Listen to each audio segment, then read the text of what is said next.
Hello, my name is Henry Silverman, and today I will discuss developing an approach with patients or families who request medically futile treatments. There is a rich history in medicine regarding futility. For example, Hippocrates stated, there are three major goals of medicine: cure, relief of suffering, and refusal to treat those who are overmastered by their diseases, realizing that in such cases medicine is powerless. Plato added his words of wisdom and said, to attempt futile treatment is to display an ignorance that is allied to madness. In the beginning, medicine was governed mainly by the ethical principles of beneficence, do only good, and non-maleficence, do no harm. These principles, combined by a paternalistic approach to medicine, ensured that the issue of medical futility was rarely controversial. However, the principle of autonomy began to become a paramount principle in medical practice.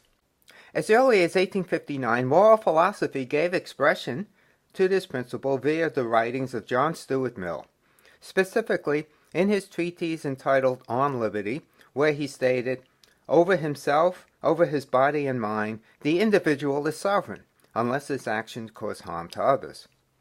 Autonomy also found a place in legal proceedings, as in 1891 the U.S. Supreme Court held, no right is held more sacred or is more carefully guarded by the common law than the right of every individual to the possession and control of his own person.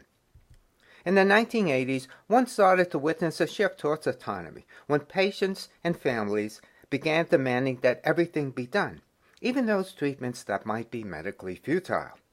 However, are there limits to autonomy?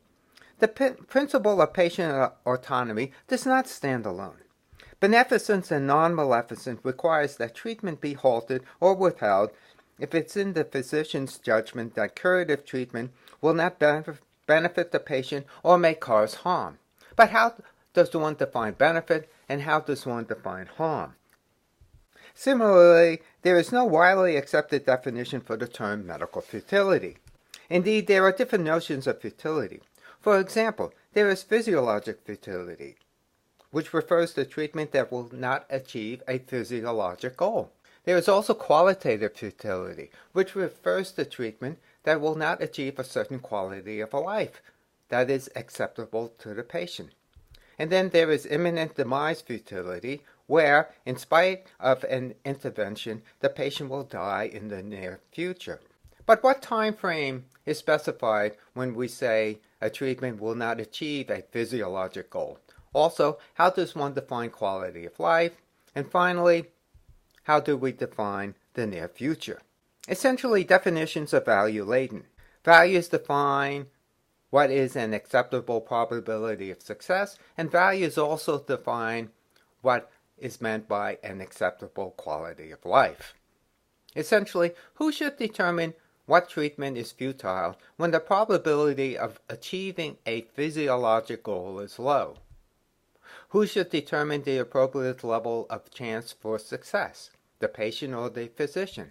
And finally, who should determine when a certain quality of life is not worth living? Also, frequently there are disagreements with prognosis between families and the healthcare team. One study looked at the prevalence and factors related to discordance about prognosis between physicians and surrogates and showed that many surrogates had beliefs about the prognosis that were more optimistic than that of the physician. The most common reason for optimism included a need to maintain hope to benefit the patient, a belief that the patient had unique strengths unknown to the physician, and a religious belief whereby only God knows when a patient will die. Indeed, it is quite difficult for a physician to refute these reasons for optimism. The essential task is how to balance the lack of effectiveness of a treatment against whatever benefit a treatment might have, and also how to balance it against the burdens that a treatment might present. Burdens measured in terms of harms to the patient, but also burdens in terms of moral distress to families if treatment is discontinued, and also moral distress to the caregivers when treatment is continued. Instead of trying to define futility, one can develop a process-based determination of futility. The American Medical Association Guidelines of Medical Futility recommends a process-based approach to medical futility disputes. Also, the Texas Advanced Directive Act describes such a medical futility process. There are several benefits of a process-based medical futility policy. First, an effective conflict resolution approach permits all parties to arrive at a consensus. It also allows for transfer if a consensus cannot be reached. Also, it creates a fair process and greater consistency in handling medical futility cases, and it's more defensible than no process at all. However, does it lead to a fair process for all? There are certain risks of a process-based policy. First, there is no universally accepted definition of medical futility, thereby permitting inconsistent results between cases. There is no opportunity for an appeal for family members. There are also an inherent conflict of interest between the healthcare facility and its ethics committee.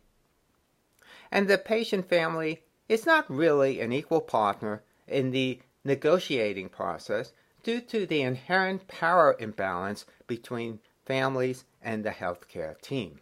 There are, however, alternative approaches. One can use an informed non-dissent or an informed assent process that involves the physicians providing information as to why treatments will not be offered. And rather than asking for consent from the family, one is offering the family the choice to defer to clinicians' judgment about withholding or withdrawing life-sustaining therapy. Such an approach relieves emotional burdens on the family. But such an approach requires that such discussions occur in a non-coercive manner, and also one should develop a communication approach that is able to determine the role that the family members want to play in such decisions. Most families may be comfortable with an assent to defer approach, but some might not, in which case it is best not to refuse such objections, or else such an approach can backfire. Alternatively, if a treatment with low benefits is causing or is expected to cause pain and suffering, for example, continued electrical shocking in a patient with an unstable heart rhythm, or dialysis that causes hypertension, one stands on firm moral grounds backed by the principle of non-maleficence or do no harm, not to offer such treatment. Alternatively, rather than trying to predict when treatment will be futile, if there is already evidence that a treatment has not worked, then one should be obligated to discontinue such treatments.